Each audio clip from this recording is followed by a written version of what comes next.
One minute. Okay.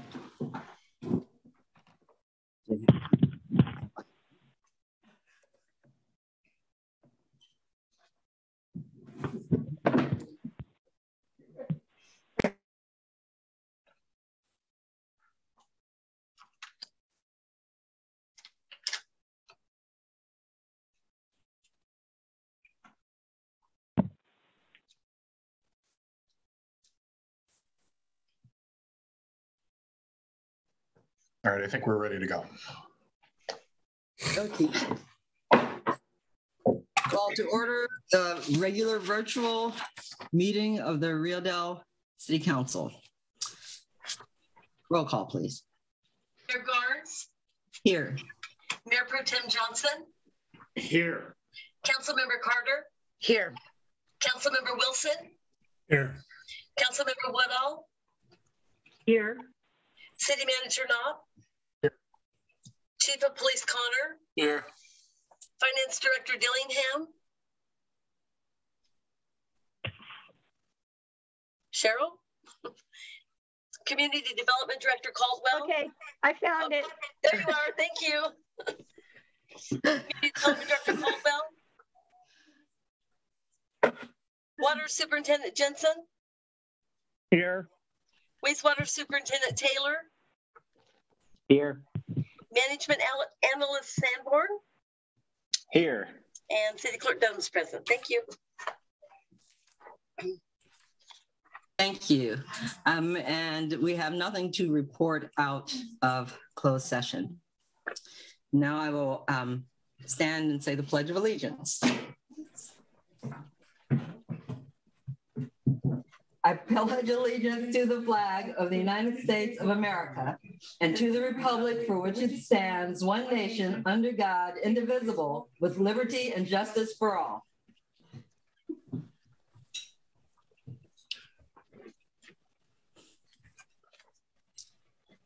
Ceremonial matters.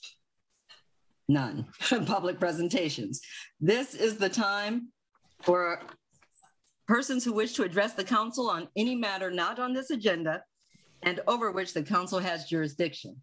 As such, the dialogue with the council or staff is not intended or allowed under the Ralph M. Brown Act. Items requiring council actions not listed on this agenda may be placed on the next regular agenda for consideration if the council directs, unless a finding is made by at least 2/3 of the council that the item came up after the agenda was posted and is of an urgency nature requiring immediate action. Please limit comments to a maximum of 3 minutes. Are there any hands raised or emails? Currently no hands raised.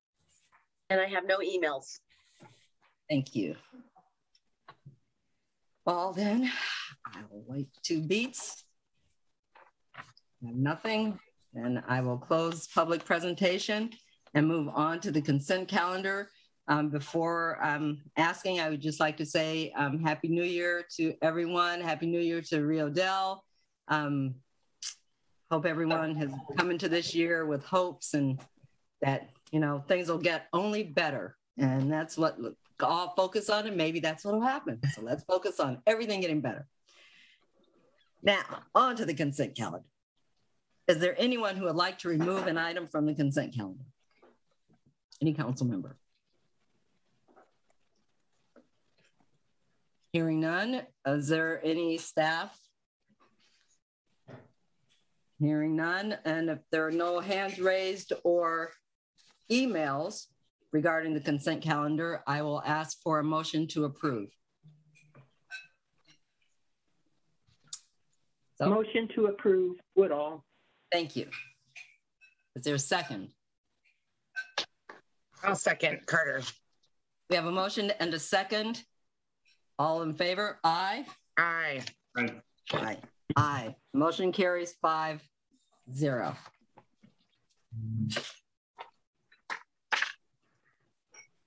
We will move on to reports from staff on page 29 of your agenda. You, Mayor Garnes, members of the council. I just want to provide an update on the seismic event from December 20th. As everybody in town is, and a large part of the county is well aware, there was a 6.2 magnitude seismic event during the day on the 20th. So in terms of just impact to the city, the impact itself was light. There were some items tossed off of bookshelves and whatnot, and beakers broken in the lab, but otherwise city facilities and operations were not impacted.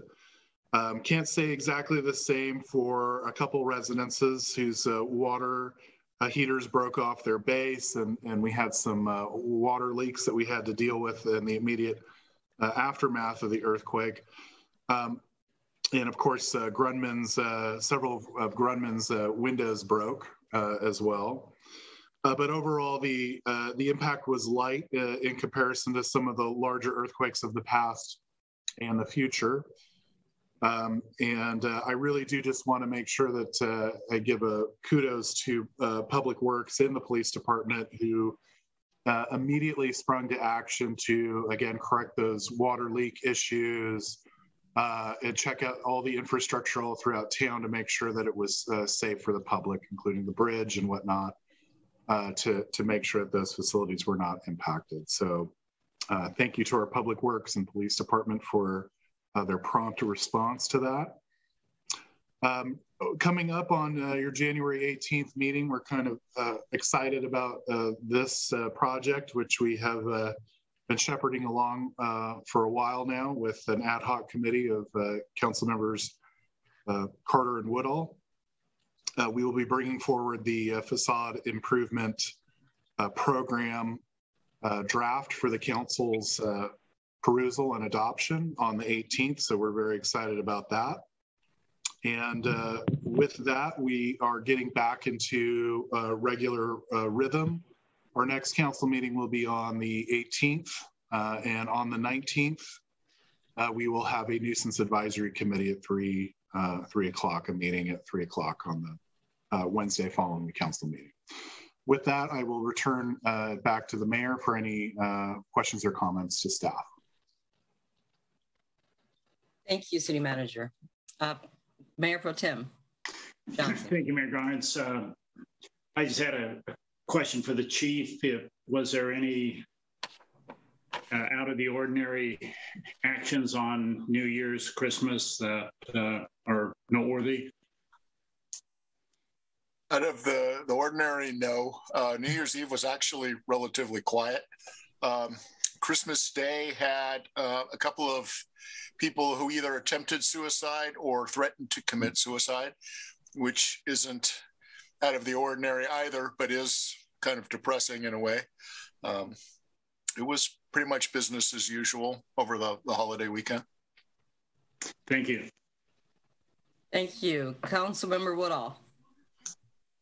Yeah, I would also like to thank the police department, Public Works, and our staff in the office, because I'm sure they had to take in a lot of calls at that point, and plus the fire department. And people noticed that immediately there were people out. The police department was out checking. I had heard they had checked homes for older people to see how things were going, and it was just good, and it was nice that people noticed, and thank you for all your hard work. And that's all. Thank you. Councilmember Wilson. I have no questions. Thank you. Councilmember Carter. Thank you. I just had a question for Wastewater Superintendent Taylor. Your report talks about discussing a grant application for the Painter Street upsizing. So I guess my question is two-part. A, how did that go? And B, how did that do during this most recent storm over there? So to answer the first part of your question, we are basically in the preliminary application process of getting everything all of our T's crossed and our I's dotted in order to submit. We're planning on submitting the application for construction by the end of this month. We're going to have a couple more meetings with GHD to kind of make sure all of our ducks are in a row. And then secondly, surprisingly, our Painter Street manhole, problematic manhole, is actually doing very well considering the amount of rain we've had in such a short amount of time. The guys are out constantly checking manholes and checking on the system and making sure that all the lines are cleared and everything is looking good. But so far, so good. My fingers are crossed that, you know, we'll hold through the winter, but, you know, any sizable rain event, you know, on top of what we've already had could be potentially problematic. So looking forward to moving forward with the grant application and getting some of those problems fixed. Wonderful. Good news on both fronts. Thank you. And no further questions from me. Thank you. Thank you. Are there any hands raised or emails? Still no hands raised at this moment. And there are no emails. Thank you. We will move on to special presentations, study sessions. Page 32 in our packet. City Manager, you're on. All right, thank you, Mayor Garnes, members of the council. We have, starting back on April 21st, the council approved the issuance of a request for proposal for a professional water and sewer rate study. That RFP was developed by an ad hoc committee composed of council members Wilson and Johnson in conjunction with staff. And on July 6th, 2021, the City Council approved the firm of Lekowitz and Sang to conduct a wastewater and water rate study on behalf of the city. So as the council is aware, our primary objective is for the study is to develop a 5-year rate schedule for water and wastewater services that equitably distributes the cost to customers and adequately funds the operations, the debt service, reserves, and capital projects of the system. This is a lot of material for the council. This is really the first official briefing and update to the council on this subject. As such, there is no requested action from the council tonight. What we are looking for are questions, comments, or any sort of feedback regarding the material that will be presented to you here shortly. As always, you feel free to also ask questions offline, and we'd be happy to answer those as well following this meeting. I have listed in the staff report some issues to consider for the council. In particular, the fixed versus variable charges, the discounts utilizing PG&E CARES program as proof of eligibility. And then there is also just a briefing on where we're at with the capital projects in both water and wastewater listed below. So I won't go into that particular section of the report, but it is an important piece of the puzzle, and one that unfortunately we will have to wait a little bit longer to get the full funding scenario, particularly for our water capital improvement project and our hazard mitigation projects as well. So with that, we do have Catherine Sang from Lekowitz and Sang, who we have been working with on this report. She's probably joined also by Sophia Mills, who's been assisting her. And we may need a minute or two to make sure that we have the PowerPoint displayed. Oh, I could share my screen. I have it ready. Okay. All right. Okay. So I'll go ahead and turn it over to Catherine. Thank you. Okay. Hi, good evening, Mayor and council members. And I apologize. I have a cold. It's not COVID. I've been tested. It's just cold. So I'm sorry. I usually don't sound like this. But I have a presentation. I have a presentation. There's 40 slides, but I'm going to go through some of them quickly. And if you have questions, just stop me and, I'll answer them. But we wanted to give you an overview of where both the water and wastewater fund is now. And we want you and the public to understand why we're asking for these rate increases. Okay, and with that, I will start my presentation.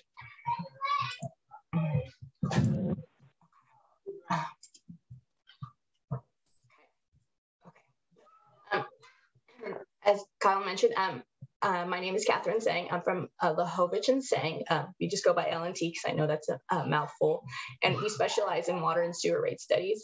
Allison Lahovich, who she's actually on maternity leave right now, she actually worked with a city, I believe it was 2016 or 2015, in helping this city convert to a volumetric rate for the sewer rate study. So we're familiar with the city's utility rates. Okay, and here's some background. The water rates have increased each year since 2015. The rate structure was last updated in 2015. You previously had a tiered rate structure, and you also had outside and inside city rates. And that rate study in 2015 simplified your rate structure so that everyone has the same rates, whether you're inside or outside. There is a little exception with the Dinsmore zone, but I will go into that when we go into detail with the water rates. The wastewater rates have increased annually by the change in the CPI since 2013. And as I mentioned, my partner Allison worked with the city in 2014 to update the wastewater structure to add a volumetric component. Previously, you had a flat wastewater rate structure, meaning all customers paid the same rate regardless of water use. So your water and wastewater funds, they're enterprise funds, which means that they're self-supported from rates and charges. You do not receive any funding from the general fund. So all your expenses need to be paid from those rates and charges. And enterprise funds do not receive any tax revenue. And our rate study period covers the 5-year period for this the fiscal year 2022-23 through fiscal year 2026-27. This 5-year period is dictated by Prop 218, which is the maximum period of which a city or an agency can adopt rates. So basically, they want cities to do a review or a study of your rates every 5 years to make sure that your costs are up to date. And our proposed new rates will go into effect July 1st of each year, with the first rate going into effect July 1st of 2022. So as I mentioned, Prop 218 was adopted by the California voters in 1996. It's part of the California Constitution.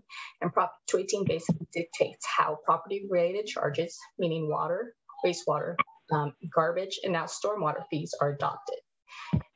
It means that rates must be based on the reasonable cost of service, and rates must recover costs based on how customers take that service, meaning that we cannot just randomly charge a customer a rate. We need to show our work and why the rates are being set the way they are. The revenues from rates can only be used for the intended purpose, meaning water rates can only pay for water expenses, and same with wastewater and garbage and stormwater. And as I mentioned, the rates can cover a maximum period of 5 years. So it doesn't mean that a city has to adopt 5 years of rates, but that but that's the maximum period, and it simplifies it for the cities. Typically, you don't want to go through this whole rate study and this noticing requirements every 2 or 3 years. So 5 years is what we typically recommend. There's also some procedural requirements. The first is to conduct a rate study. The second is that we need to mail a notice to all property owners. Prop 218 specifically says property owners, but we typically recommend mailing a notice to also tenants, since they are often the ones that are paying the bills. The third requirement is to hold a public hearing a minimum of 40 days after the notice is mailed. And this public hearing can be held at a regular council meeting. And rates cannot be adopted if more than 50% of ratepayers submit a written protest, meaning that if customers or ratepayers mail back a protest, and if more than 50% of ratepayers say no, then the city cannot adopt the rates. Okay, so our objectives, financial objectives for the sewer and water fund are: the first is to meet debt service coverage. And debt service coverage is It's a financial measure of an agency's ability to repay outstanding debt. So both the water and sewer fund has outstanding debt obligations. And when the city agreed to those loans, they agreed to maintain a ratio of 1.20, meaning your net operating revenues over your total annual debt service has to be at least 1.2 times. And the second goal is to meet fund reserve targets. The water and sewer funds currently have an operating reserve fund target of 30% of annual operating costs, and that's pretty standard. We're recommending a capital reserve target of about $1 million, and that's to protect the water and sewer fund in case there's an emergency repair, if there's a leak. We just want to make sure that there's funding for the city to be able to pay for those repairs with cash. And the debt reserve target, and that's part of your covenant when you sign on to these loans, is the city has to set aside at least 1 year's debt service. And the third goal is to maintain positive net operating revenues. This is to ensure that each utility is covering its cost of service, and we don't want to have to dip into reserves if there's multiple years of operating deficits. Okay, so why are rate increases needed? Well, basically we need to fund the cost of providing water and sewer service, and that includes O&M costs, and based on our projections, O&M costs increase about 4% each year going forward. We use cost escalators of about 5% for salaries and 3% for all other costs. So on average, your costs are going up 4% each year, just based on the cost of doing business. Other costs include your debt service payments. We also need to meet that debt service coverage covenant. We also have capital improvement projects. We also want to maintain reserves for emergencies. Okay, so there's going to be a lot of numbers and a lot of scenarios, and it's going to maybe confusing, and I can go through this a few times, but I want to kind of point out the difference between, so there's cash flow scenarios, and these are the scenarios. This determines how high the rates need to increase. And this is based on a financial plan that we incorporated your O&M costs, CIP, debt service. We also included growth estimates, water conservation. So this basically, these cash flow scenarios tell us how high these rates need to go. And then there's a second component of that. It's called rate options. And that determines how these rates are structured. And that's what Kyle had mentioned is we're looking at the fixed versus variable ratio. So basically, we want to look at a fair way to recover these costs from customers. So we look at customer data, consumption use flow, and we're presenting options to the council to give us feedback of how we want to design these rates, because there's an infinite, well, not infinite, but there's many ways to structure these rates, and we just want to make sure that we're proportionately recovering these costs from customers in a fair way. Okay. So with that, I'm going to go into the water rates. Okay, so here is the historical and current monthly water rates. We have a base rate, which is charged for all customers based on an EDU, which is an equivalent dwelling unit. So if you have 2 houses on a parcel of land, you'll be charged 2 times this $49.48. In addition to this base rate, we have this consumption charge, which is based on actual usage. So this is based on how much water you use. And 1 CCF is 100 cubic feet, and that's equivalent to 748 gallons. And in addition to these rates, the Dinsmore zone, which has about 27 customers, they're charged a flat charge currently of $65.66. And that's to pay for the additional costs that the city incurs to provide water service to those customers. So as I mentioned, the fixed charge, so all customers are charged the same fixed charge. Oh, I'm sorry, not based on meter. You're just charged the same fixed charge. Some agencies have different meter sizes, but to simplify, this city just charges the same fixed charge for all customers. And this fixed charge recognizes that even when a customer doesn't use any water, the city incurs costs associated with maintaining the ability or readiness to serve each customer. So the city maintains costs to allow any customer to be able to turn on the faucet and have water running. So this fixed charge is intended to recover the costs of being able, to use water whenever they want. So currently, the fixed charge generates about 74% of total water sales revenues. And the consumption rate per 100 cubic feet is based on a single tier. As in previous years, the city had a tiered rate structure, but because the city just has one source of water, it makes sense that there's only a single tier and that all customers are charged the same. So the consumption rate is intended to recover costs that vary based on the amount of water used, such as utilities, electricity and chemicals. And currently, the consumption rate generates about 26% of total water sales revenues. And that third charge, the Dinsmore Zone charge, that's to pay for the additional operating capital costs for the city to provide water service to the area. And there's about 27 customers in that area. So they're charged more so that the regular city customers do not have to pay for or subsidize these costs for these customers. So here's a general overview of the water system. The city relies solely on groundwater. Raw water is pumped from the infiltration galleries under the Eel River to the city's treatment plant.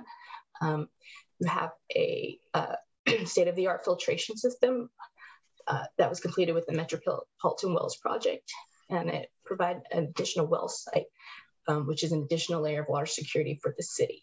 So the city's groundwater system is, so the city is also in the process of bolstering your groundwater supply with these projects that I will go into in the next slide. So in terms of water accounts, the city has about 1,500 total water accounts, with single family residential comprising the majority of customers at 76%. And for our projections, we're assuming minimal growth, about 0.5% each year. So in terms of total annual water consumption, the city has been pretty consistent over the past 3 years. There was about an 8% increase in 2021. Single family residential is the blue bars, and on average, they count for about 74% of total water use. Next is multifamily residential in the red, and commercial is the green. And then irrigation is the yellow, and then there's institution and special projects, which are minimal. So water use has remained relatively constant for the past few years. Okay, so this is a summary of the reserves for the water fund. There's about 6 different reserves, including the Dinsmore Zone. Where for the reserve fund targets, the operating reserve is at 30% of annual operating expenses, and we're meeting that. The debt service reserve, we have 1 year's debt service payments. The city's meeting that. And the capital reserve, we're proposing $1 million to fund infrastructure projects and emergency repairs on a cash basis. And currently the city is meeting that target. So this is a summary of the past 3 years and the budget for this year of the revenues and expenses. So as you can see, this total net revenues on the bottom, the water fund is doing pretty well. We're in the black, and we're covering our operating expenses and capital expenses. Okay. So this is the summary of a water CIP. So in this red box, these 3 projects, the distribution system upgrade, as well as the Eel River Crossing Pipeline retrofit and the Douglas Tank Seismic retrofit, these are the main drivers of our rate study. The city has applied for grants for each of these projects. For the distribution system, the city has applied for grants with the State Water Resources Control Board. And we will go into the different funding options for distribution system in the next slides. For the Eel River Crossing and Douglas Tank Seismic retrofit, the city has applied for Fema Grants, which are 75% grants and 25% local funding, meaning the city would have to pay cash or or borrow money to come up with their portion of these projects. So in total, we're looking at about 15 million in capital needs that the water needs over the next 5 years. So this is the main driver of our water rate study. So based on feedback from the State Water Resources Control Board, we looked at 3 cash flow scenarios. As I mentioned in the previous slide, the cash flow scenarios determine how high the rate increases need to be.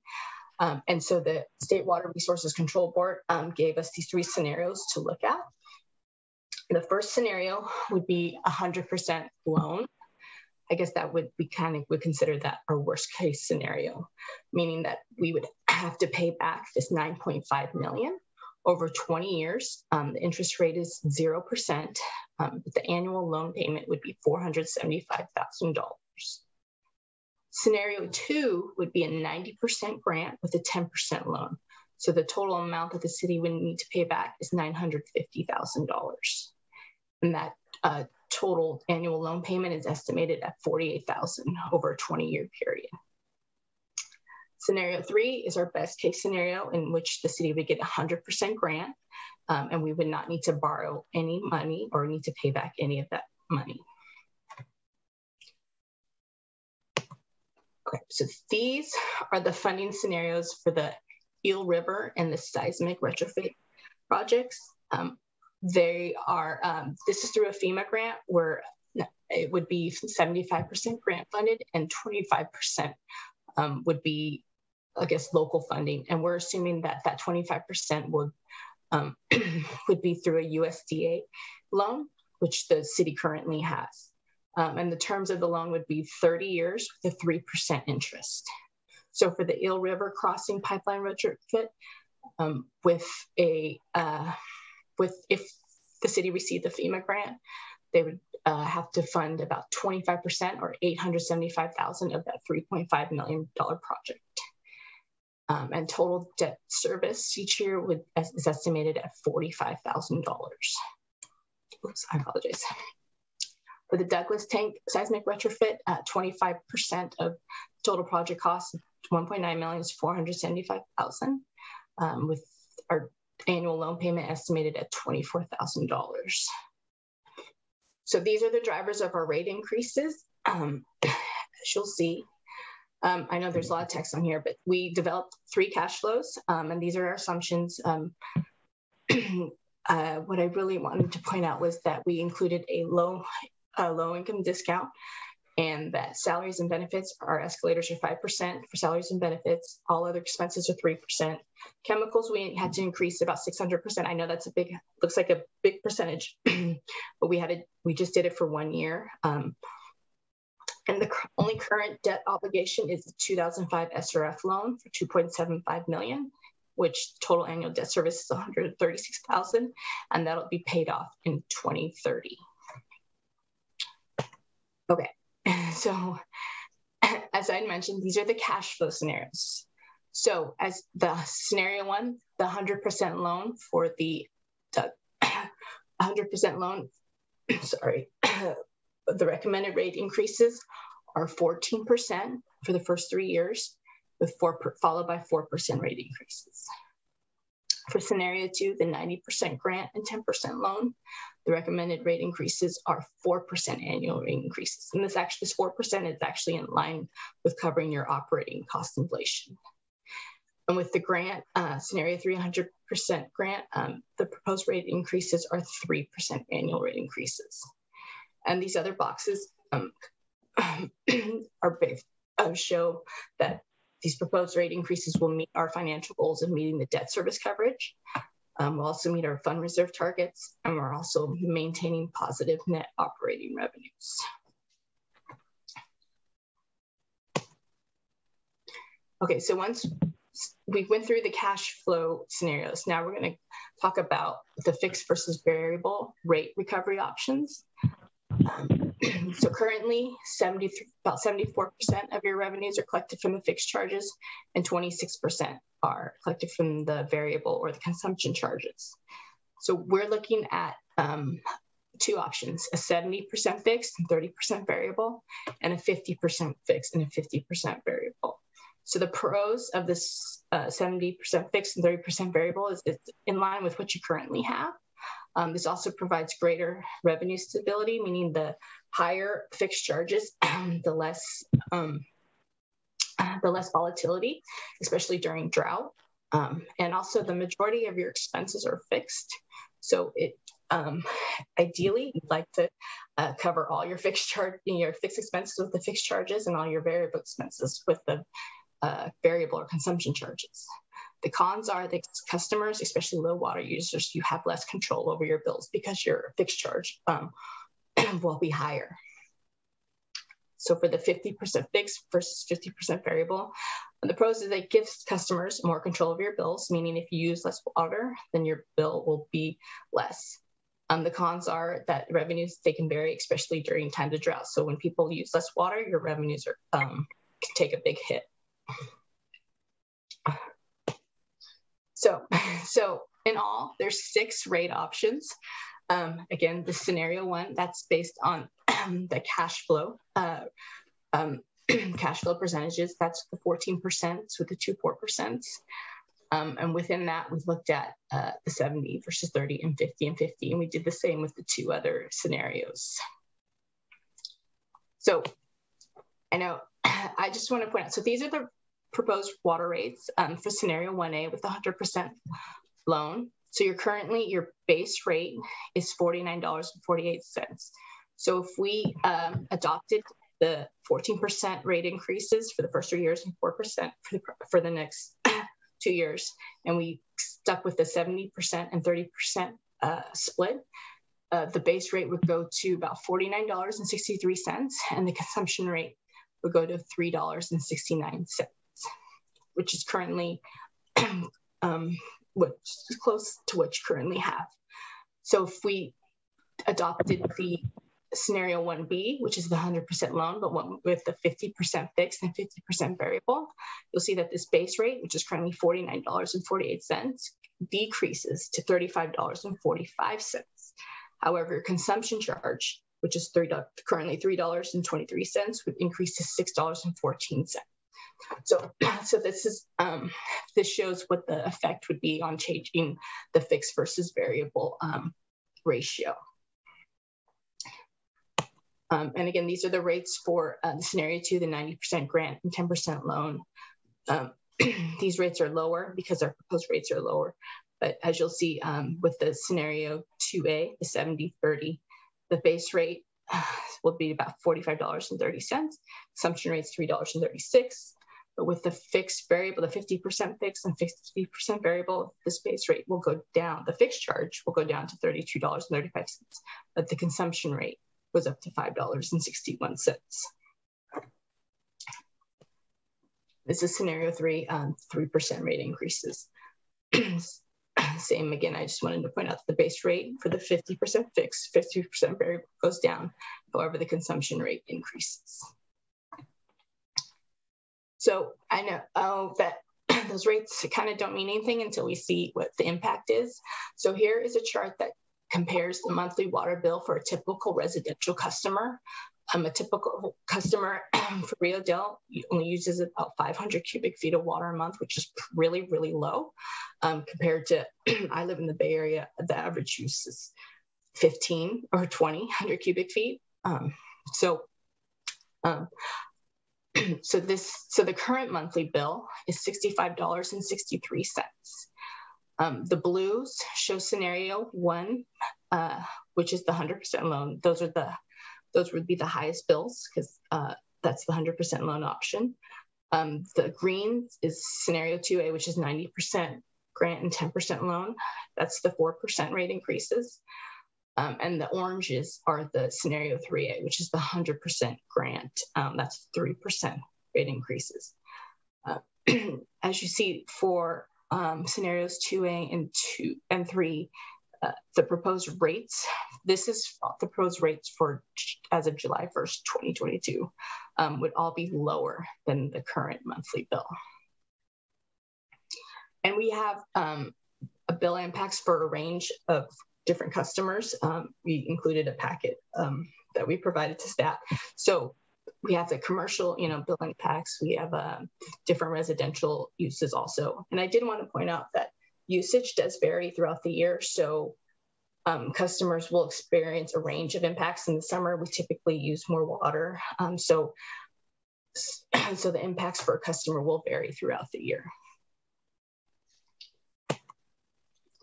So this is a monthly water bill survey for that typical customer that uses the 500 cubic feet. This compares the current rate with the proposed rates with some surrounding agencies. Currently, this Rio Dell is in the middle right here at $65.63. And these are the proposed July 1st, 22 bills based on the different scenarios. And also want to point out that these other agencies will also most likely be increasing their rates also.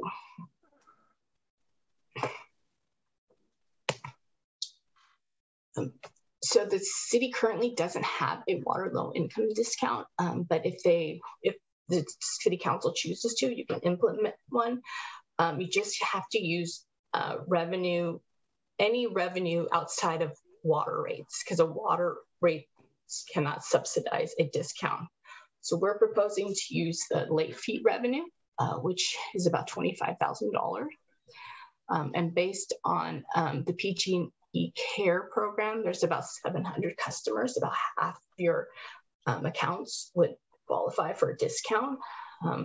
So what we did was we just calculated a simple discount. The annual discount per customer is $25,000 divided by 700 is $35.71. Divided by 12, monthly discount would be about $3. So based on that average bill, the discount would be about 4.5%.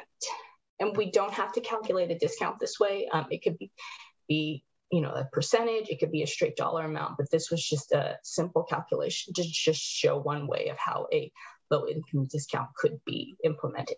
And we are recommending that if the city does implement a discount, that they use the PG&E Care program as a way for staff.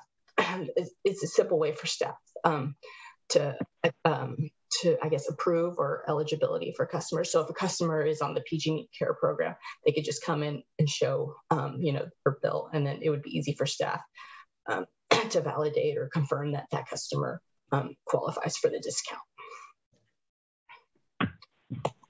Okay, so that summarizes my water rate overview.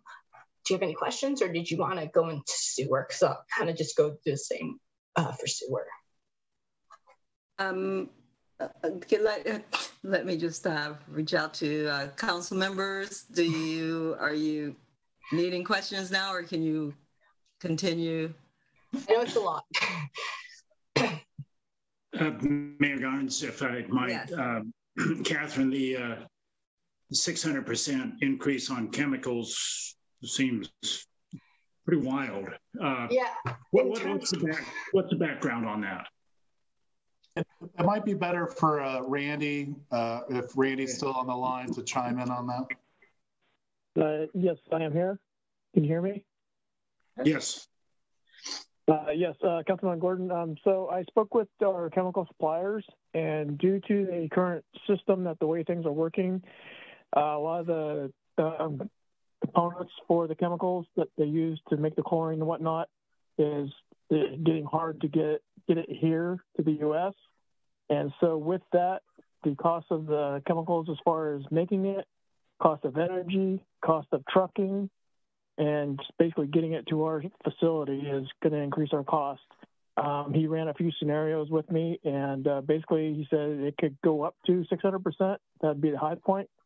But at this current time, it's a little bit of an unknown due to the fact that the employment market with people working, not working, and the availability of getting these chemicals and these components to the facilities to be able to actually make this stuff is becoming a problem. There's actually a shortage of chlorine, and due to that, we're a municipality and whatnot that we can actually be higher on the tier of the list versus on the bottom of the list. And this also goes with the polymer that we use for the water plant for taking the suspended solids and dirt out of the water while the river's dirty. Those chemicals are also getting harder to get. to our area. Currently, our supplier, they're making it on the East Coast now because they shut down the West Coast manufacturer due to the employment and as far as getting the chemical components to those facilities. Thank you very much for the for that reasoning. Appreciate it. You're welcome. That it, Mayor Pro Tem, for the moment? That's it, Mayor Garnes. Thank you. Councilmember Woodall? No, not right now. Thank you. Thank you. Councilmember Carter? No questions right now. Thank you. Thank you. Councilmember Wilson?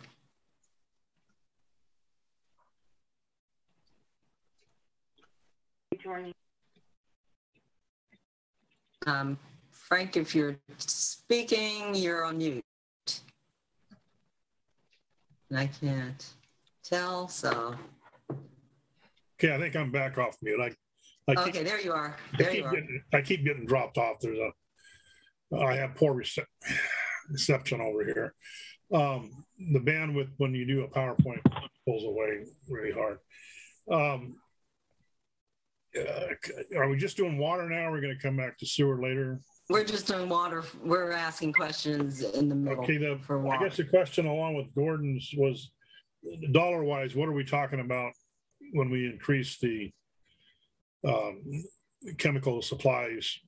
Is it like, $100, $500,000? What kind of money are we looking at the 600% increase? I have that. I could pull that up. It is.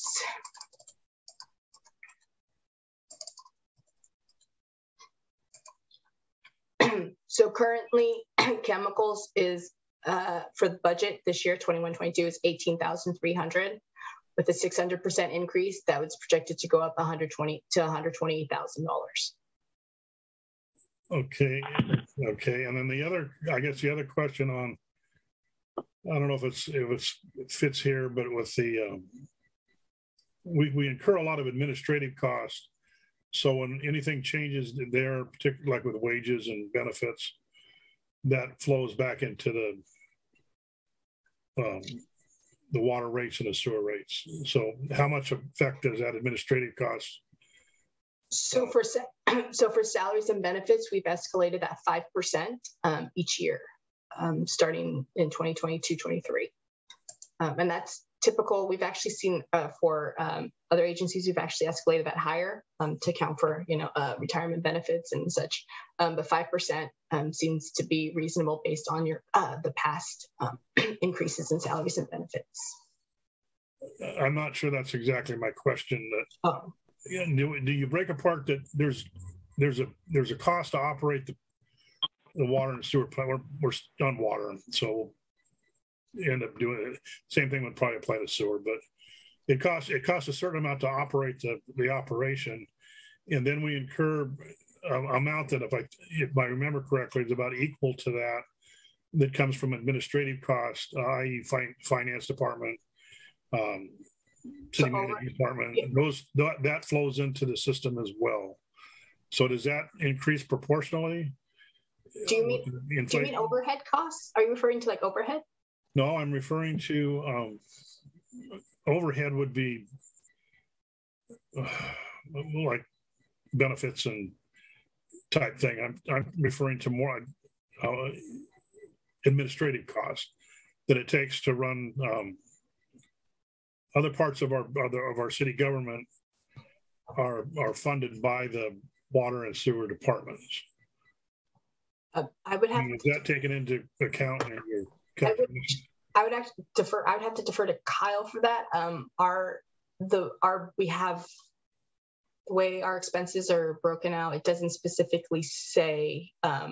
It shows like salaries and benefits, professional services. I apologize. I have to defer to Kyle or get back to you on that because I don't have the detail on the specific line items for each expense category. Yeah, we don't have. I'm sure I'm unmuted. It's not broken out in that manner to have, say, operators separated from the finance team or administration or anything like that. That's not in this PowerPoint. Yeah, well, we used to see that kind of a figure. I don't know what. You understand my question, don't you, Kyle? I believe, yeah. So the 5% would apply whether it's administration or the operators as well. If that answers your question. Well, yeah, it does. And the other stuff I'll have is probably on sewer, so I'll leave this alone. Thank you, Frank. And so I think I just won the FEMA, the grant that will be funded by FEMA. Is that because it's not because of an emergency, it's because it's seismic retrofit, and that's just the agency that would fund that type of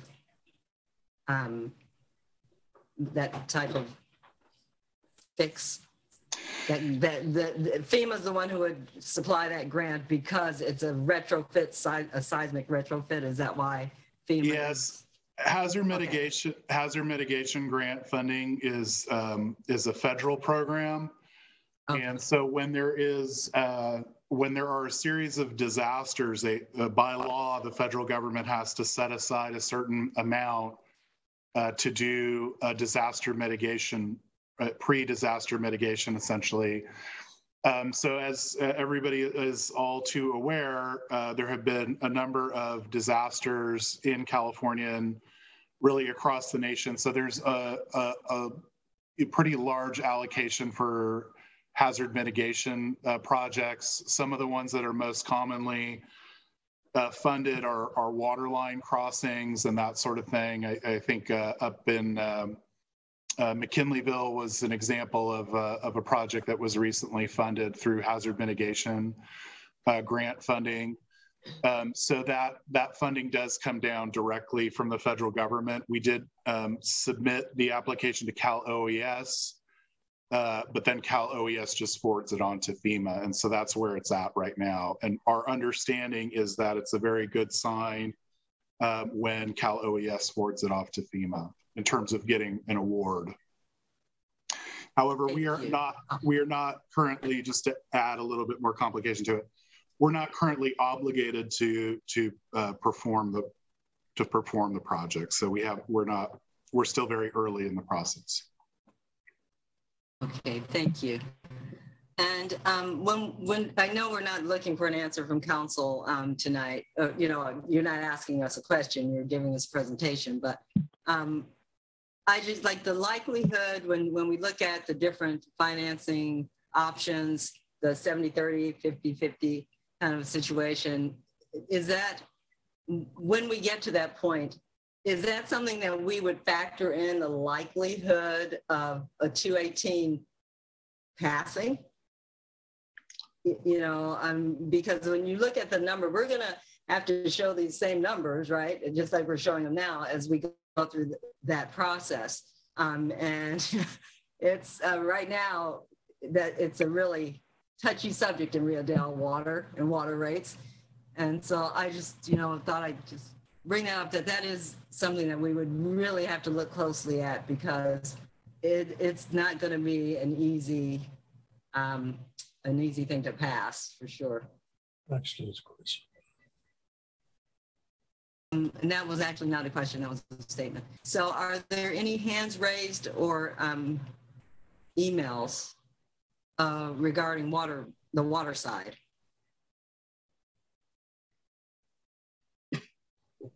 There are no emails. Okay. And I am seeing no hands raised, so I have to go with there are no hands raised. So now we will then move on to sewer rates, and that's page. Okay. Pages are on our packets. Well, we'll just go on to the sewer rates. Okay. Page 60 in our packets. Thank you, Catherine. Sewer rates. You're awesome. No, I understand. Sewer rates is a little simpler. There's a few. There's only 4 scenarios, but I'm going to kind of go through the same thing. But yes, and I'll take questions if you want. If you have any questions on any sides, please interrupt me. Okay. So here are your historical and current sewer rates since 2013. You have that fixed monthly charge per EDU. Currently, it's $52.78. And as you see, your sewer rates have increased by the change in the CPI, so about 2% each year. So in addition to that fixed monthly charge, you have that volume rate, which is based on consumption. And that volume rate is based on your 3-month average winter water use. So that's your water use during December, January, and February. And for single family, multifamily residential customers, your consumption is capped at 1,500 cubic feet per month. So that means if you use more than 1,500 cubic feet, your volume rate for the whole year will be that 1,500 cubic feet per month. And you have 4 customer classes for the volume rate. You have low strength, which includes car washes, office, like a retail store, and a laundromat. Domestic strength, which is residential, also hotels, schools, motels, churches, gas station, bars without dining. Medium strength includes beauty shops, medical office, and dental offices. And high strengths are restaurants and bakeries and markets with food prep. So the volume rates range from $3 to 66 cents for low strength customers and goes up to $8.01 for high strength customers. So that fixed charge, the fixed charge means that all customers are charged same fixed charge per EDU. So this is your minimum charge for all customers. So if you don't use any water, you're still charged that minimum charge. And the fixed charge currently generates about 71% of your total sewer service revenues. So the volume rate varies based on your customer strength and is based on your average consumption during the winter months, December through February.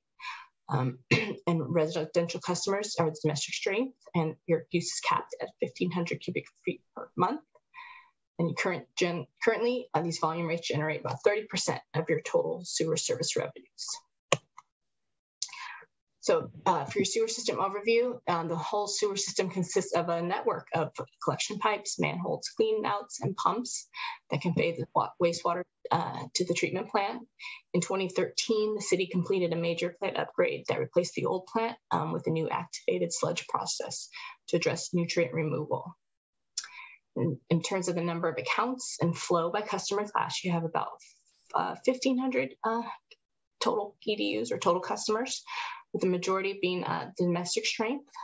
And you see the total flow, the majority is domestic flow. It accounts for about 99% of all flow. So here are your sewer reserve funds. Currently, your reserve you're meeting your reserve targets. But the operating reserve, same as water, we're 30% of annual operating expenses. Your debt service reserve equals to 1 year's debt service payments, and your capital reserve, we're proposing that $1 million to fund emergency repairs on the cash basis. And Catherine, can I interrupt you just really quickly, just as a housekeeping item? Can the operator make sure that anybody who's out who left the room is allowed back in? I don't have that ability to do that on this. So hopefully the operator can hear me, Rosa, and just make sure that anybody trying to get into the meeting right now can get in. All right, thank you, sorry. Oh, no worries, okay. Okay, here's an overview of the sewer fund's net revenues or financial standing for the past 3 years, including the budget for 21-22. As you'll see down here, in 2018-19 and 2019-20, the sewer fund actually was operating in a deficit. And for this current year, it's projected that there'll be about $195,000 in the red, which means that this gets taken out from your reserves. And you're not covering, it means that sewer rates are not covering your operating expenses. So here's the sewer CIP. It's much less than the water CIP.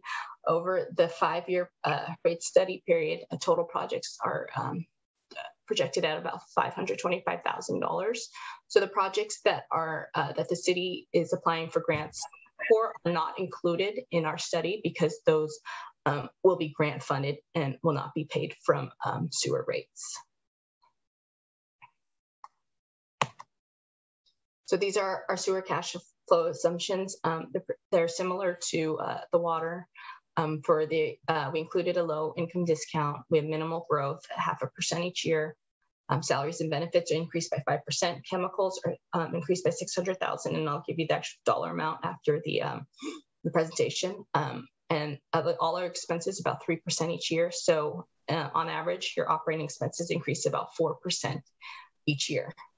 And the only current sewer debt obligation is a loan from the California DWR for about $7 million. Total debt service is about $303,000 each year, and it will continue on till 2043-44.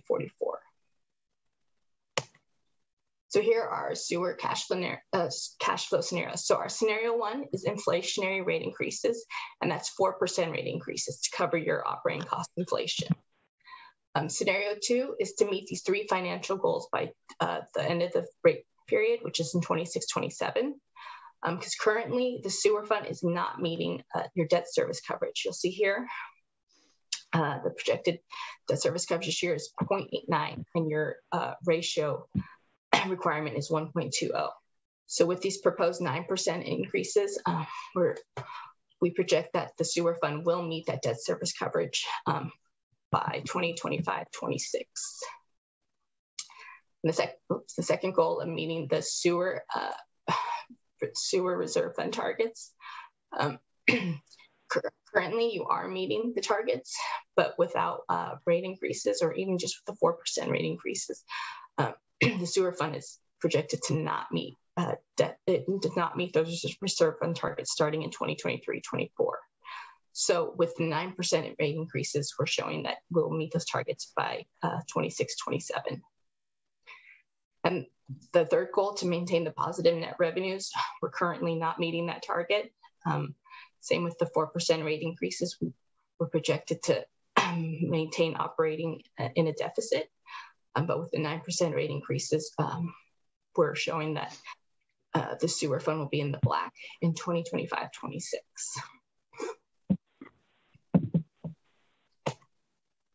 So here are our rate recovery options at fixed versus variable split.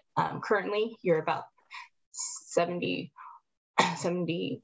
fixed, 30% variable. So our first option is to maintain that split.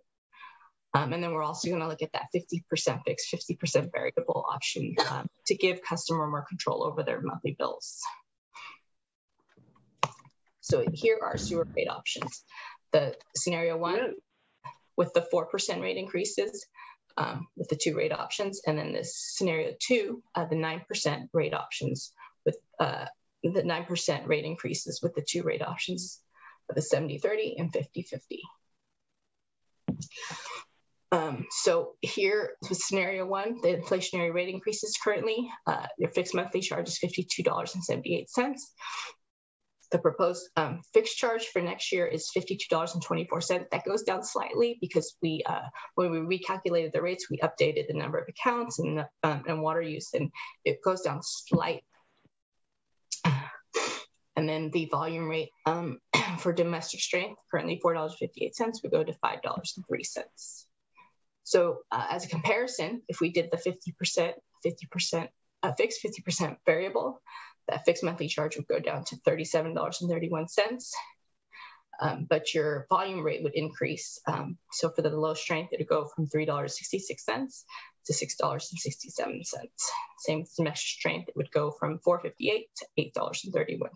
And that's with the 4% rate increases. So with the 9% rate increases, the projected rates would, fixed charge would increase to $54.73. And for domestic strength, the volume rate would go to $5.24. With the 50% fixed, 50% variable, the fixed monthly charge would go down to $39.09. But for the domestic strength, the residential customers, that volume rate would increase to $8.70. So in terms of impact to the typical residential customer that uses 500 cubic feet, the current monthly bill is $75.68. So the purple is the scenario 1A, the 4% rate increases, and the yellow or orangey color is the 9% rate increases.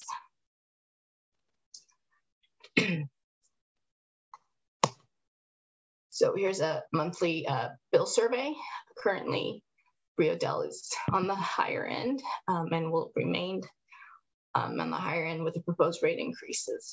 But again, these other agencies will likely increase their rates in the future because all agencies are experiencing the same, capital needs and operating costs as the city is. And here is the sewer low income discount. We did the same calculation as we did for water, but the overall discount would be about 4% if we did that straight dollar. It would be about a $3 discount based on the 700 customers that are eligible. So your average sewer bill is about $75.68. With the discount, it would be about $72.70, and that's about a 4% discount. So with the water discount, it would be about an 8% overall, 8 to 9% overall discount on the total utility bill. Okay, that concludes my presentation, and I thank you for sitting through this. I know it's not the most exciting topics, but I appreciate you guys listening, and I'm open to taking any questions. All right, well, thank you so much, Catherine, and thank you really for you having to go through this and doing all that talking. Could not have been easy. We really appreciate you actually being here. It's appreciated. I just wonder if can you do, the fixed versus variable? Can you do one scenario with sewer and one scenario with water, or is it just across the board? It's 70-30 or 50-50 across the board? No, you can, water and sewer, they're two different, two separate entities. Right. So yeah, so they could be completely separate. Yeah. Oh. We just picked these percentages because, well, that's what you currently have is at 70-30, and then 50-50 just seemed like a middle ground. I mean, you could really, city can decide really whatever percentage they want. We just, yeah. Thank you. Thank you. Councilmember Woodall? Not right now. Thank you. Councilmember Carter? No questions from me. Thank you. Thank you. Councilmember Wilson? Yeah, it seemed pretty straightforward from the water, so most of those questions kind of answer themselves. But one of my questions is and I don't know if this is something that the council would take up separately or if we do it in this rate study, but when we talk about setting the sewer rate usage based on the 5 units that the average person uses, and we average that from December, January, and February. My problem is when there's a new user signs up for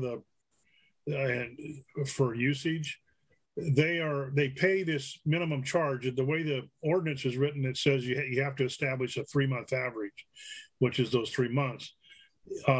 However, if you sign up, depending when you sign up, you pay that average rate for either 9 to 18 months until it can take effect and actually go into their using their 3-month average. If you sign up at the beginning of March, you go all the way till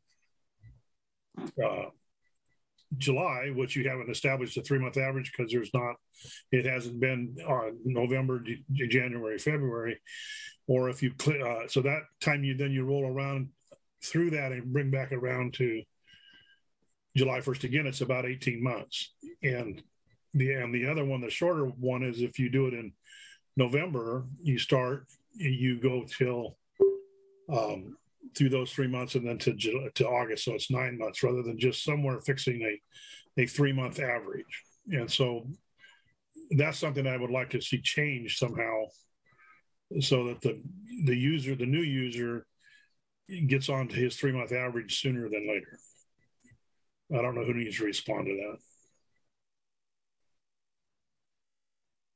that. So you're saying you'd like that average to be maybe like a November, December, January?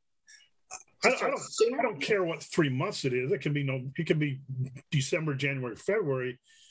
It just needs to set a 3-month average. Once they can establish that they have been using for 3 months, that average will be what comes into effect. I'm not sure if I'm making myself clear, but what I'm saying is when a new person sets up for the bill, they will pay the fixed average rate of 5 units, either from a minimum of 9 months to a maximum of about 18 months. Okay, so we want to look at a way to establish that average sooner so that they'll actually be paying based on their usage. Like on their actual usage, yes. Not on the person's before. Yeah, not based on an average. Yeah, okay. Okay, that makes sense.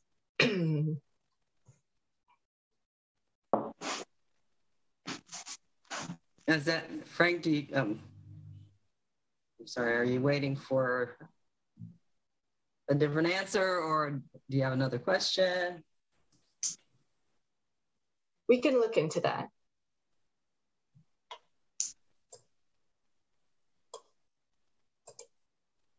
Councilmember Wilson, you there? Oh, he might have dropped off. Oh, okay. Where am I? Yeah, I think I understand his question. Yeah, we can look into. Okay. We can get back on. And we'll bring him up. Okay. Okay. Thank you. Yeah. Mayor Pro Tem. Oh, there he is. Yeah, I dropped in and out again. So, was there an answer to that question? I left in the middle of my question. Oh no, I believe you're asking if there's a way that we can establish that average sooner, so that the new user will be paying based on their actual use. Yeah, that's correct. That's correct. Yeah, we could look into that. Great. That'd be great. Thank you. Thank you. Mayor Pro Tem. Thank you, Mayor Garnes. I just want to maybe amplify on what the mayor said earlier, and that is that if we have a rate increase and it triggers a 218 measure, the 218 process, especially for water the last time around, half a dozen years ago or so, was pretty polarizing and divisive for our community, and not a whole lot of fun for anybody on either side of the issue. If we get into a 218 process this year, the council needs to be the strongest advocates in the world for the fairness of the proposed rates, and we need to be selling that to our neighbors, the people that are going to vote on it. And we need to do a really, really good, convincing, fact-filled job. That's all I have to say, Mayor Garnes. Thank you, Mayor Pro Tem, and I completely agree with you. Are there any hands raised or emails? There are no emails. Thank you.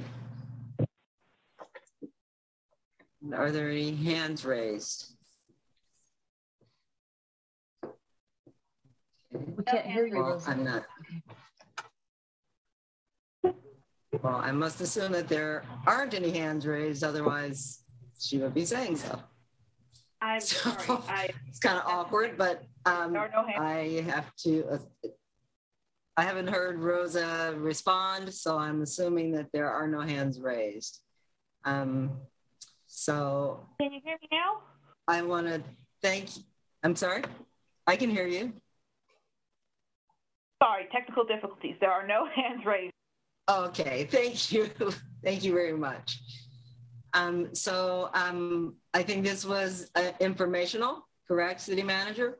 So I just want to thank you, Catherine, again for being here, especially, you're not feeling well and you stuck it out and you really did a great job at your presentation.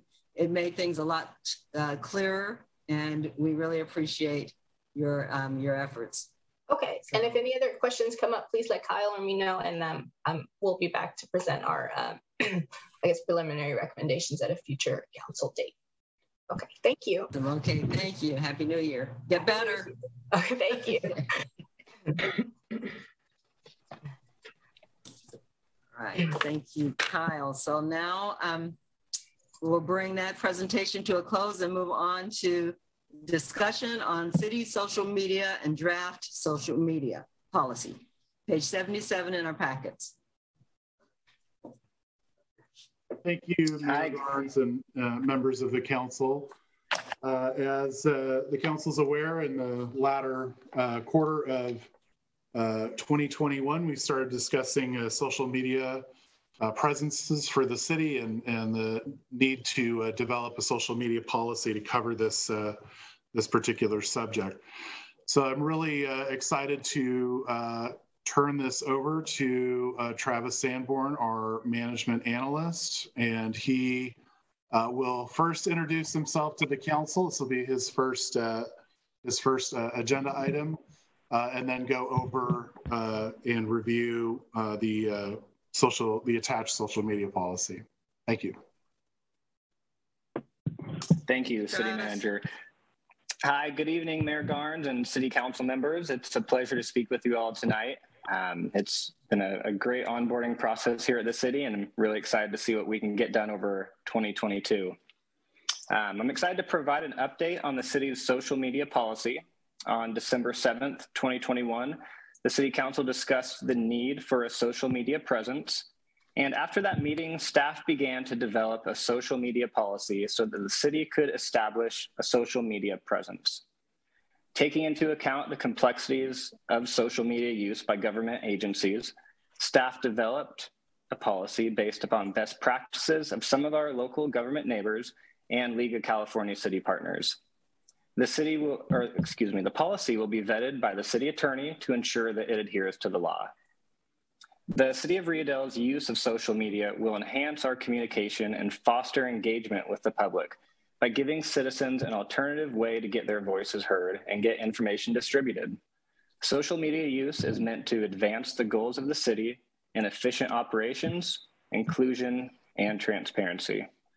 The policy is meant to be utilized in a consistent manner across all departments in advancement of the city's vision. The staff is looking for the City Council to review the social media policy and provide direction. Thank you all very much for your time.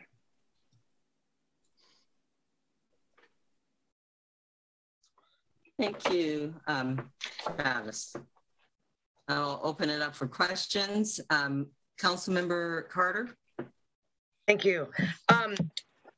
Travis, I want to thank you and staff for working on this. I know that this happened pretty quickly. So I read through it. I like it. I am happy that you wrote in there that you have to use proper grammar, and I appreciated that. Absolutely. So that's important to me. I do have a question. It is not about the actual document. It just relates to social media. So I'm just going to throw it out there now. One of the things we brought up was doing potentially a Visit Rio Dell page, more of a promotional thing, less affiliated with the actual city government. So I just wanted to bring that back up and ask where we stood on that. I guess that's a Kyle question. So yeah. Or either one. And I'll just jump in there. One of the things that we can do is work with the Chamber of Commerce. They generally do a lot of the promotional items in the community, and have the Chamber operate social media, perhaps in conjunction with the city, and have them also identify volunteers to operate the social media policy, or excuse me, to operate a promotional page, something similar to Visit Rio Dell design. But we have not currently approached the Chamber regarding that. Cool. So there are meetings this Friday. I'm the liaison, so I'm just going to go, if that's okay with everybody here, and maybe try to bring this up at their meeting unless somebody tells me not to. Second question is, would we need a different policy like this for something like that? So because the chamber is a separate organization, the city would not be involved Okay. in that. Okay. So it streamlines it, you know, simply because a government agency, as you know, has a lot of restrictions and developing court cases in terms of social media. Whereas the Chamber of Commerce is really an advocacy and organizational group for businesses in the community, and so they have a wider array of discretion in terms of exercising and censoring speech. So they probably would be, it would be probably a lot simpler of a process for them to operate it. Okay. Thank you. Those are my questions. I appreciate it. Thank you. Councilmember Wilson. I think it's a good policy to move ahead with the social media just because of the times we're in. I'm not a big fan of using social media. I use it because it's there and you can't avoid it. It'll be interesting how we work this out to get some kind of administrators that filter out people are going to get on here, like with this water issue and sewer issue. That'll be a real big, everybody venting and going crazy in the midst of a situation that if you don't take care of it, you're going to flush your toilet and it ain't going to work. So you might want to give that some serious thought. But people don't do that on social media. You know, we watch the local ones that there's a Rio Dell Unplugged and Rio Dell Neighborhood Watch, and there's another one out now, Rio Dell something.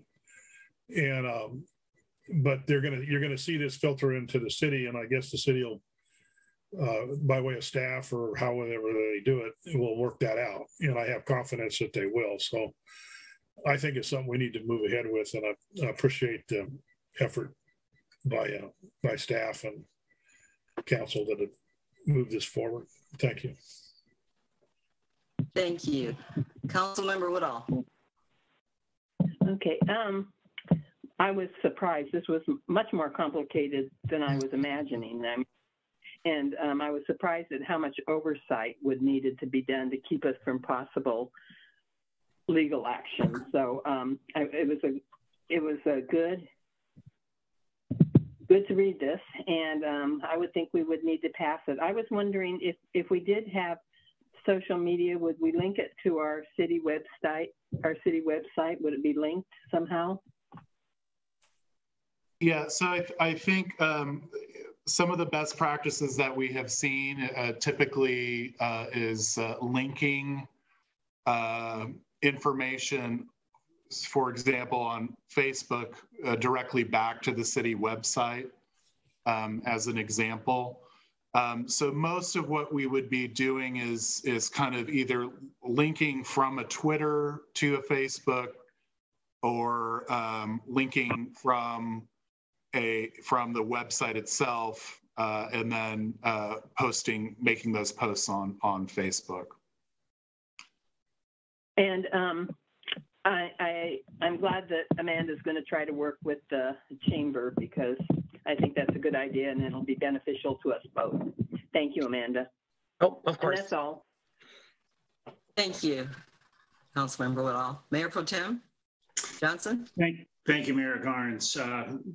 The few questions I had, I discussed with Travis this morning, and you know, my overriding concern is that that the benefits need to greatly outweigh the risks. And I'm not a user at all of social media. Don't know that I've ever really looked at half a dozen Facebook things in my life. So I'm probably not the best judge of what's good or bad. But that said, that's it. Thank you, Mayor Pro Tem. I think I had a question. Who's going to monitor it? Who responds? And are responses required? Those are my 3 questions. Those are good questions. So right now, we are not at the implementation phase of an actual social media process. This is helping to create the guidelines for how we would implement such a process. So right now in the city, the PIO for the city is the city manager. However, what the social media policy is stating is that there would be an ability to delegate that out to various staff members who then would be in charge of that particular presence. So we do have some, I guess you would call it ghost pages up where they're not, active in any way. And we are also looking into the possibility also of utilizing Nextdoor, which is another social media company that has a little bit more in tune with neighborhood communities. They're a little bit more geared towards that, have a little bit more protections regarding anonymity and whatnot. So right now we're just focusing in on the policy. The implementation is yet to be forthcoming. Thank you. I am kind of on the, I've been on social media, but it's not my thing. I'm not at all attached to social media other than, just what's, somehow I got attached. I didn't attach myself. So, but I think that it's important. I think that it will benefit the city and it will help us raise our people's awareness of Rio Dell and, the positives of Rio Dell, because I think that's one of the things that's really important for us in what we're trying to do currently, just as we are, is just trying to get out that positive image that we have really tried to cultivate. And then I think that social media would be a good way to do that. So I fully support it. I appreciate all the work staff's done. Thank you, Travis, for putting this together and for making the presentation. Thank you, Amanda, for, really spearheading the push. And I'm just all in. Is there anything that you need, City Manager, from the council? I don't think so. I think what we will plan on doing is submitting this to the city attorney for review and comment, making any changes that the city attorney recommends, and then submitting it as early as the 18th on the consent calendar for adoption. Thank you. Are there any hands raised or emails regarding this topic? No hands raised. And no emails. I have one more, Kyle. I want to make sure that I have the blessing of everybody here to go to the chamber meeting on Friday and pitch a chamber promotional social media page. I'm good with it.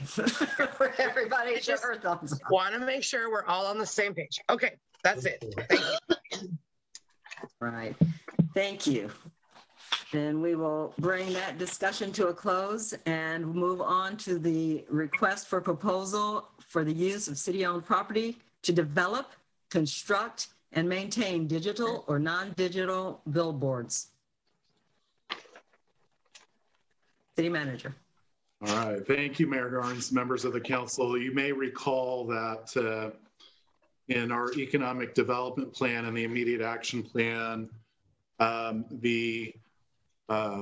that plan calls for the development of signage on the freeway to help both advertise the community and help pull people off the freeway for services provided in the community. Currently, there is no billboard signage other than the the Caltrans road signage. We do know that back in 1964 that there was such signage out at the Metropolitan site. However, after the flood, it's not clear when, but after the flood, that signage was removed and never replaced. Again, Travis has been working on developing an RFP. This is really kind of an informational search for proposals for what to do with these sites. As the council is aware, the city recently just cleaned up or finished the annexation of the wastewater disposal field.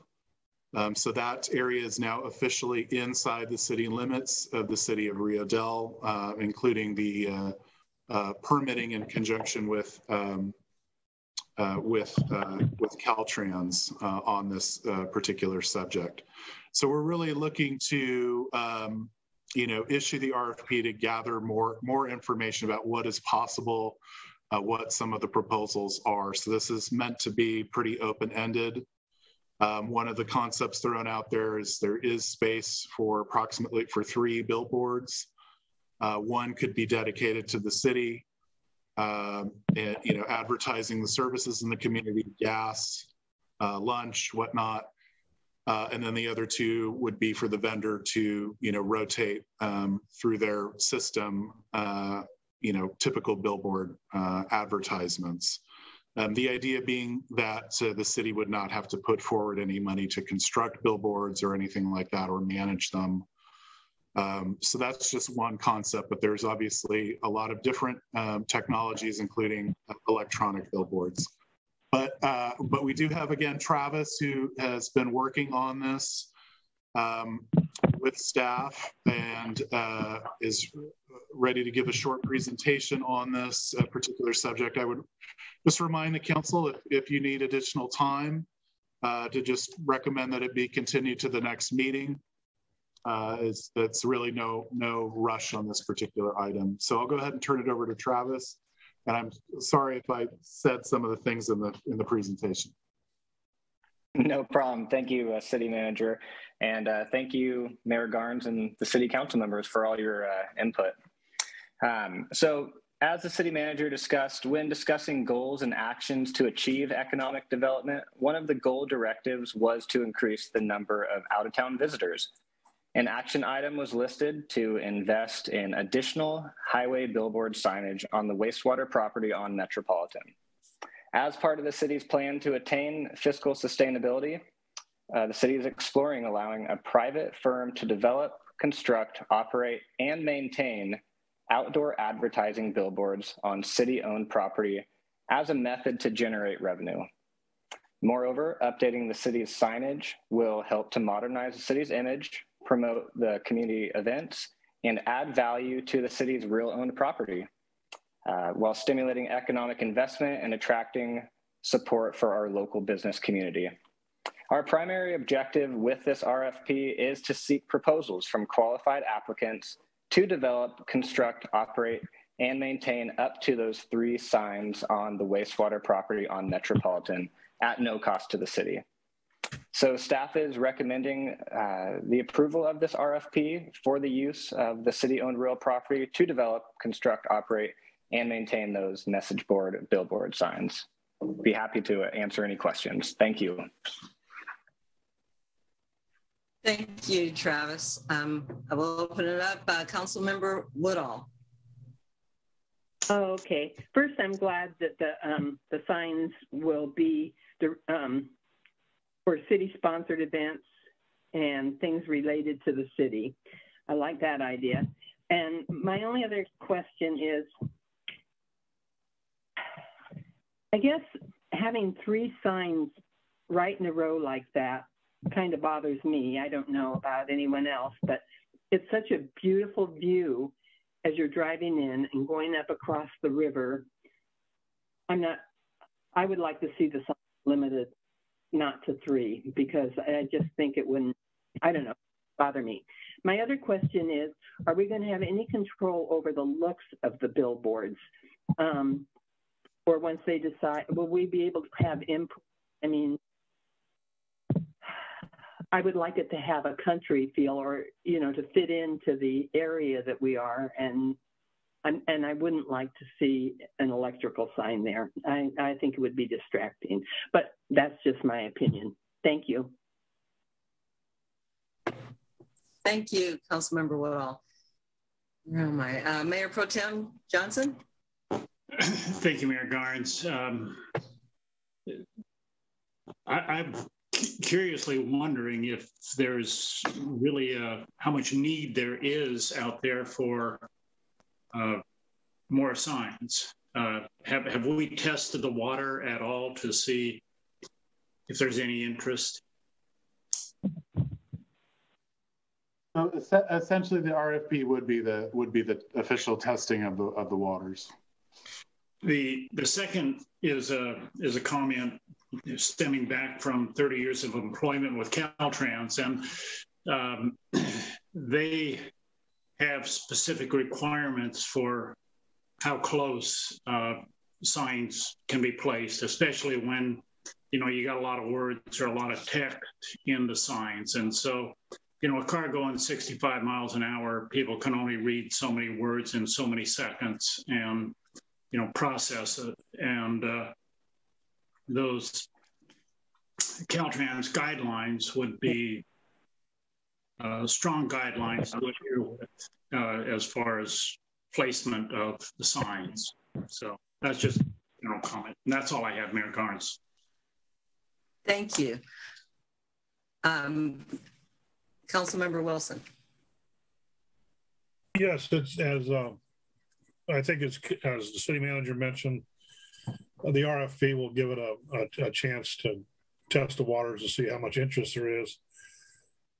I agree with Julie that I don't know that 3 in that short distance is really the best picture. But I think we ought to move ahead with at least with the request for proposal, and then we can fine tune it from there. So have at it. Thank you. Councilmember Carter. Thank you. I think we should move ahead with the request for proposals. On page 92 of our packet, page 4 of this document, I think, I just want to make sure I'm understanding this. It's talking about the parcel, and the responsible department for the parcel is Public Works and Wastewater. And that's what it is, and not responsible for the sign, right? Right. Okay. And then just kind of to go off of what Julie said, my biggest concern with the electronic signs especially is sometimes they are so bright, and that is a dark section of highway, and can blind you. There was an Amber Alert sign there for a while that was so bright, and I just remember thinking, God, this is a hazard. But that's just more along the lines of like, would we have any say over this? And we don't know that yet, and that's fine. So that's just a comment, and that's it. Okay, thank you, Councilmember Carter. And I am actually in agreement with, I think, everyone who's spoken as far as the number of signs. I absolutely see no reason for more than 2 signs spaced, you know, at one end and then the other end. 3 signs does seem to be overkill in that short space. You know, sometimes when I'm driving down the road and I see the amber sign and it's got all these words and about getting ticketed while texting, and like I'm reading a novel.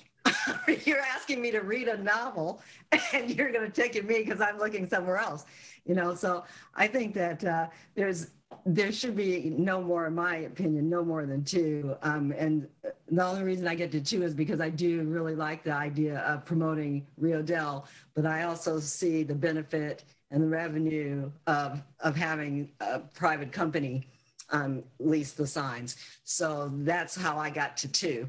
Otherwise I would have just been at 1, but I like both of those ideas. So I would really I wouldn't vote for 3 if it came down to voting for a number. I'm telling you now, I wouldn't vote for 3, but I would vote for 2. So does anyone, well, first I'll ask if there are any hands raised or emails. No hands raised. There are no emails. Okay, thank you. And so city manager, or I'll ask council, is there anyone who wants to hold on to this thought for a minute, or are we good with saying, go ahead with the RFP? I will ask for, is there a vote here? Let me see. What page am I on? Yes. So we need to have a motion to approve the request for RFP for the use of the city-owned property to develop, construct, and maintain digital or non-digital message board signs / billboards. Is there a motion? I so move, Woodall. We have a motion. Is there a second? I'll second, Carter. We have a motion and a second. Roll call, please. Councilmember Carter, Yes. Councilmember Wilson, Yes. Councilmember Woodall, Yes. Mayor Pro Tem Johnson, Abstain. Mayor Garnes. Yes. Motion carries 4-0 with 1 abstention. Is that properly stated? Yes. Okay, thank you. And now we'll move to our final agenda item, adopt resolution 1519-2022, declaring the need for continued virtual meetings in accordance with AB 361 for another 30 days, or discontinuing virtual meetings and resuming in-person / virtual hybrid meetings. City manager? No, that's city clerk. Thank you, Mayor and City Council members.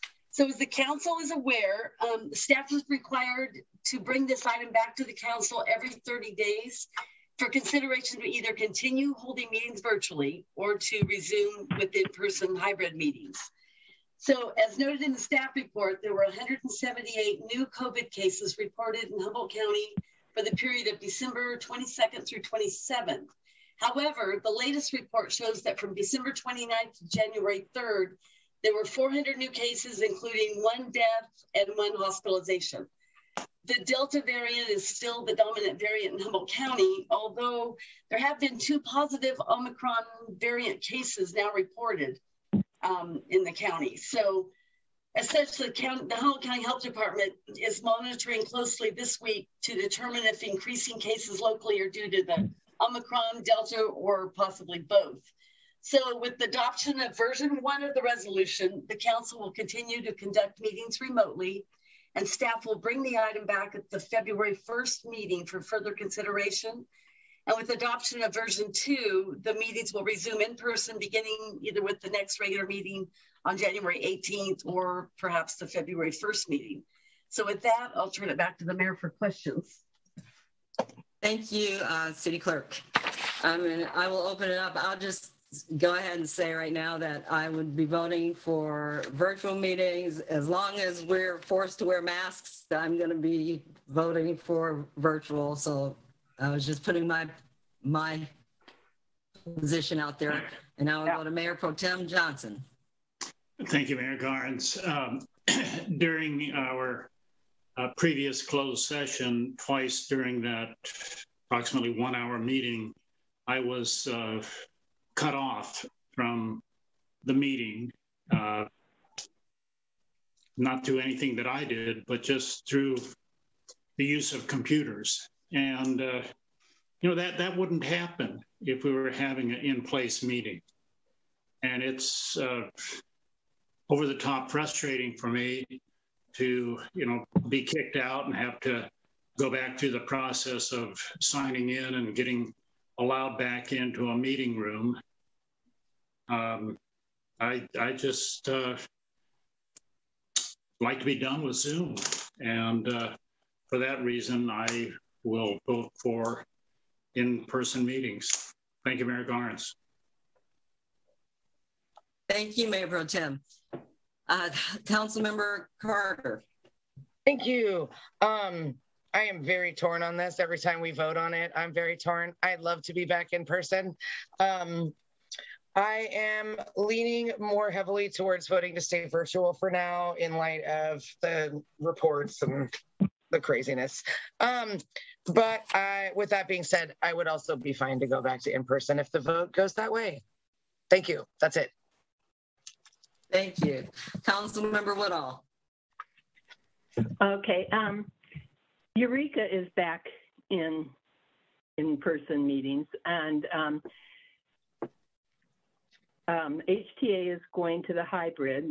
Arcade I called today, and they're doing the hybrid meetings, which is working well. But the one thing that they're doing that I like with the hybrid meetings is there's no, the public has to attend by Zoom. So there's no public allowed into the meeting room. And so then I was talking to the lady, and she said, most of the time when I watch them, there are 3 of the council members there. And I thought if we could go to a hybrid meeting and also close the meeting room to public, that would be a step toward getting back to normal. But it would also allow you to also attend, to it be virtual, you know what I mean. And I know Frank is usually concerned about it. And it would be a step toward it, and that we could all sort of have something we need. And I would recommend going toward the hybrid meeting. I'm done. Okay, thank you, Julie. Councilmember Wilson. Yes, I too hate this getting kicked off thing. I don't know how many times tonight I lost track after 5, but I also know that what the numbers come in with 400 over the weekend. It was 188 tonight. I watched the people go out at work. Another one of our main employees that we work with, he's out for 10 days. And so when you're in a confined area, such as the city hall, compared to like being at work where it's an open air building, I guess you want to call it. So you're not in that confined area for several hours. I'm not a doctor. I'm not terribly convinced that masks are the answer. The social distancing and being open air and not being confined for long periods of time. I'm along the lines of until I can come to the meetings without a mask and meet like we started to do until this variant kicked in here. But I still don't think we're ready to come back to in the meetings in person. I think we still need to stay with the virtual until we either get a handle on it and get this thing dropped down. It's going the wrong direction for me. It's the numbers we're seeing are beyond anything we've seen so far. So yeah, I guess you got to get where I'm going to vote. So that's all I have to say. Thank you. Are there any hands raised or emails?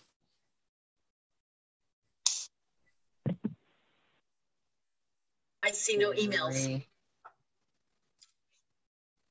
Deborah? Yes. Yes, Julie. I'd like to make a motion that we go to the hybrid in-person meetings, because I feel, like I said, that would handle your concerns. It would also handle Frank's concerns. And in that, I would like to make sure that the public would have to attend on Zoom. I'll make that a motion. I will second. Can I ask a question? I think then we can go to discussion. So what you're saying is some council members could be in chambers and some council members couldn't be in chambers, and then no public can be in chambers. I mean, I need a literal explanation of what you're saying. Like, okay, all of staff and council are in chambers because Eureka, for example, there's a mile between the city council of Eureka and the audience. the public. I mean, there is so much space in between the council and the public in Eureka. You could put Rio Dell City Hall in between. So, yes. So yes. Yeah. So in Arcata there isn't, so they don't allow the public in, but the public can attend through Zoom, as they're doing now. And so that's the question. And then with Arcata, she was saying yes, some of the staff attend through Zoom, and some evidently some of the members do through Zoom, but there are staff that attends, and it's a way of getting back halfway. We did that at Humboldt Transit Authority, and it worked very well. Around the table, you know, some of the staff was there and some of the members were there. The attorney was there, but some of the members chose to attend through Zoom, and it worked well. I mean, it worked really well, and I don't see why we couldn't do something like that. It gives us a step. It gives you your rights and how you feel, and it also gives Frank his, and it's a step toward getting back to normal, and that's why. Thank you very much for that explanation. So we have a motion and a second. Roll call, please. Wait, I already did the hands raised email thing, didn't I? Yes, you did. Okay, thank you. Okay. Carter. Oh my God. Well, and this is this a yes or no? Yes or no? So before you vote, Amanda, let's just be clear on what yes means and what no means. We're voting yes means hybrid. And no means stay as no means we all stay on Zoom. Okay. Okay. I'm just gonna vote no, because I'd rather all of us be on Zoom. I went to one hybrid meeting once and it was not great. Anyway, that's me. Okay, Councilmember Wilson. No. Okay, Councilmember Woodall. Yes. Mayor Pro Tem Johnson. Yes. And Mayor Garnes. No. Motion fails 3-2. Now we will move on to council reports and communications. Mayor Garnes, we will still need a motion to. I'm sorry. To adopt the resolution number that allows for the virtual. I got you. I'm sorry. Is there a motion to continue to declaring the need for virtual meetings in accordance with AB 361 for another 30 days? We have a motion. Is there a second? I'll second. We have a motion and a second. Roll call, please. Councilmember Carter. Yes. Councilmember Wilson. Yes. Councilmember Woodall. No. Mayor Pro Tem Johnson. No. Mayor Garnes. Yes. Motion carries 3-2. Thank you. And now we will move on to council reports and communications. Mayor Pro Tem Johnson. Thank you, Mayor Garnes. After Christmas breaks, why it'll be good to be getting back to regular committee meetings of HCOG and others. Looking forward to it. That's it. Thank you. Thank you. Councilmember Carter. Thank you, Mayor Garnes. We had one meeting of the Beautification and Walkability Committee right before the holidays. And I think, it wasn't a very long meeting. Yeah. I'm going to call for another one. I was just at the end. Right. And other than that, I haven't been to any meetings, and I also am looking forward to getting back in them. I wanted to say that our little City Hall cookie party was really fun, and I appreciate that happening, and I hope it happens again. Thank you. That's it. Thank you. Councilmember Wilson? I don't know. I have some, I guess, committee meetings coming up, but nothing to report on at this point. Thank you. Councilmember Woodall? Well, it was mentioned earlier, but we had the ad hoc facade improvement committee meeting, And Kevin is working on the application and the letter of intent for the program. And I felt like it was a very productive meeting. And that is all I have. Awesome, thank you. And I just am going to, I was going to call for a Walkability and Beautification Committee meeting, ad hoc meeting, but I really am going to ask the city manager to, we have to get onto that petition so we have something to run with. We as a committee, I think, are ready to run. We are ready to knock. We are ready to send out information. So hopefully you can get a document to us so that we can actually run with it, because we're up against the deadline and we need to really get moving. So that's all I have. And I hope everyone has a happy new year. So is there a motion to adjourn? So moved by Johnson. We have a motion. Is there a second? I'll second it. We have a motion and a second. Meeting adjourned until January 18th. January 18th at 6:30. Meeting adjourned. Thanks, everybody. Take care.